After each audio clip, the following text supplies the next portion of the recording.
আমাদের পশ্চিম বাংলা জিহাদিরাও একই কাজ করছে। যেখানে জিহাদি আয়ুক তার কাণ্ড কারখানা এখানে তুলে ধরা দরকার হিন্দুদের কাছে, সমবায়ীদের কাছে। তিল তিল করে তিলোত্তমা তৈরি করা প্রয়াত সহনজ্যোতি মাইতি, অশ্বিনী শিবাবু সহ যারা এই সমবায় প্রতিষ্ঠানকে তৈরি করে গেছেন,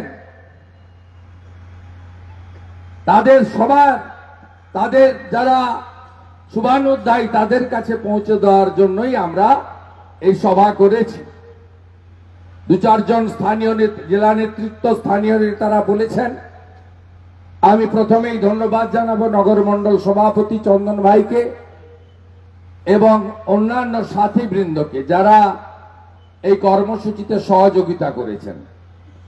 ধন্যবাদ জানাবো এগরা পুরসভার বিরোধী দল নেতা ভাই অম্বিকেশ সহ আমাদের 5 কাউন্সিলর বৃন্দকে।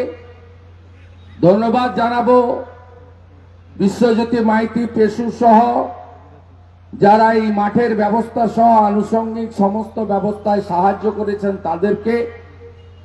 ধন্যবাদ জানাবো জিহাদিদের দ্বারা জেঠখানে আক্রান্ত পল্লব দাস মহাপাত্র, প্রাক্তন পুরপ্রধান শঙ্কর বেরা সহ সমস্ত আক্রান্ত রাষ্ট্রবাদী প্রার্থীবৃন্দ যারা এখানে এসেছেন শরীরের ব্যথা নিয়ে, তাদেরকে ধন্যবাদ জানাবো। জেলা কমিটির পক্ষে সিদ্ধেশ্বর বাবু আছেন সম্পাদক, সুকুমার দা আছেন বর্ষিয়ান নেতা, মমতা মাইতি আছেন এই শহরের সুনাগরিক তথা তমলুক সাংগঠনিক জেলার ব্যবস্থাপক স্বপন দত্ত মহোদয় এবং সর্বোপরি জেলা সভাপতি মান্যবর সুদাম পণ্ডিত মহোদয় এগরার ভূমিপুত্র। এছাড়াও অনেক নেতৃত্ব আছেন যাদের নামও চিনি, পরিচয়ও আছে, একসঙ্গে কাজ করছি অনেক দিন ধরে। তাদের সকলকে আমি একযোগে আমার অন্তর থেকে শুভেচ্ছা এবং অভিনন্দন জানাই। অরূপ সহ অন্যান্য যারা আছেন প্রত্যেককে আমি প্রেস মিডিয়ার বন্ধুদেরও অভিনন্দন জানাই। তারা আমাদের এই সবার খবর গোটা রাজ্যে পৌঁছে দিচ্ছেন। আমাদের যারা ইউটিউবার আছেন, সোশ্যাল মিডিয়া করেন, তাদেরকেও অভিনন্দন জানাই। তারা আমাদের এই বক্তব্যগুলি আপনাদের উপস্থিতি জনে জনে পৌঁছে দেওয়ার ব্যবস্থা নিয়েছেন। সকলকে অভিনন্দন জানিয়ে আমি আজকের যে দুটো ইস্যু তার উপরে অল্প কিছু কথা নিবেদন করব। আপনারা জানেন যে বাংলাদেশে গত 5ই আগস্টের পরে জঙ্গিবাদ, মৌলবাদ, বিচ্ছিন্নতাবাদী শক্তি, পাকিস্তান প্রেমী রাজাকাররা বাংলাদেশ দখল করে বৈধ প্রধানমন্ত্রী হাসিনা জিকে কার্যত বলপূর্বক বাংলাদেশ থেকে বের করে দিয়ে সেখানে একটা জঙ্গিবাদকে স্থাপন করেছেন। এই জঙ্গিবাদ এবং মৌলবাদ এবং এই র্যাডিক্যাল গ্রুপ তাদের আক্রমণের লক্ষ্যবস্তু হয়েছেন বাংলাদেশের সনাতনী হিন্দু সম্প্রদায়। বাংলাদেশে 600-র বেশি মন্দির এখনো পর্যন্ত ভাঙা হয়েছে। ওখানে শত শত হিন্দু খুন হয়েছেন, হত্যা হয়েছেন, মহিলাদের নারীত্ব সম্ভ্রম ইজ্জত লুণ্ঠিত হয়েছে এবং হাজার হাজার সনাতনী হিন্দু শিক্ষক, অধ্যাপক, ডাক্তার তাদেরকে তাদের চাকরি থেকে পদত্যাগ করানো হয়েছে বলপূর্বক। এইরকম একটা অসহনীয় অবস্থায় বাংলাদেশে প্রায় 2 কোটি যে হিন্দু সনাতনী আছেন, বুদ্ধিস্টরা আছেন, তারা সেখানে আক্রান্ত। এবং এর বাইরে বাংলাদেশের চট্টগ্রাম পার্বত্য এলাকায় যে জনজাতি মূলবাসীরা আছেন, চাকমা, মারমা, ত্রিপুরা, তারাও আক্রান্ত হচ্ছেন এবং তাদের চারজনকে সামরিক বাহিনী গুলি করে হত্যা করেছে। তাই গোটা বিশ্বের মানুষের প্রতিবাদে গর্জে উঠেছে। ভারতবর্ষের সরকার যশস্বী প্রধানমন্ত্রী নরেন্দ্র মোদীজির নেতৃত্বে আমাদের পররাষ্ট্র দপ্তর প্রতিবাদ করেছেন।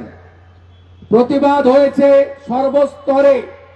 সরসংঘ চালক পূজ্যপাদ মোহন ভাগবতজি বিজয়া দশমীর সমাবেশে নাগপুর থেকে তিনি বলেছেন গোটা পৃথিবীর হিন্দুদের বাংলাদেশের হিন্দুদের পাশে দাঁড়ানো উচিত।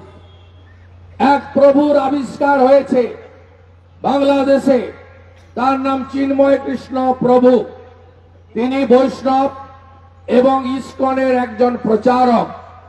যে ইস্কনের প্রতিষ্ঠাতা শ্রীলা প্রভুপাদ, যে ইস্কন শ্রী চৈতন্য দেবের মহামন্ত্র রাধা মাধব হরে কৃষ্ণ মন্ত্রে গোটা পৃথিবীকে বিভোর তারা করেছে এবং শ্রী শ্রী জগন্নাথ দেবের রথযাত্রা পৃথিবীর 100-র বেশি দেশে এই চালু করার আসল কারিগর ইস্কন।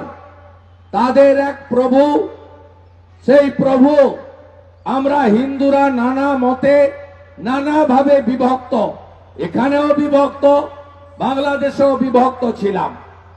কেউ ব্রাহ্মণ, কেউ ক্ষত্রিয়, কেউ বৈশ্য, কেউ শূদ্র, কেউ তফসিলি জাতি, কেউ অন্য কিছু, নানাভাবে তিলি তেলি কুম্ভকার স্বর্ণকার মালাকার কত ভাবে আমরা বিভক্ত হিন্দুরা।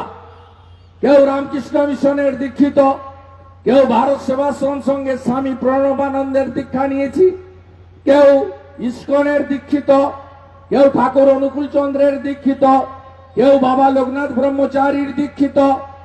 নানাভাবে আমরা বিভক্ত। আপনারা জানেন রাজনৈতিক ভাবেও এখানে যেমন এখনো কিছু জালি হিন্দু তৃণমূলের সঙ্গে আছে, ওখানেও তেমনি কিছু জালি হিন্দু বিএনপির সঙ্গে আছে। আবার কেউ কেউ সেকুলারিজমের নামে তারা জামাত শিবিরের সঙ্গেও আছে।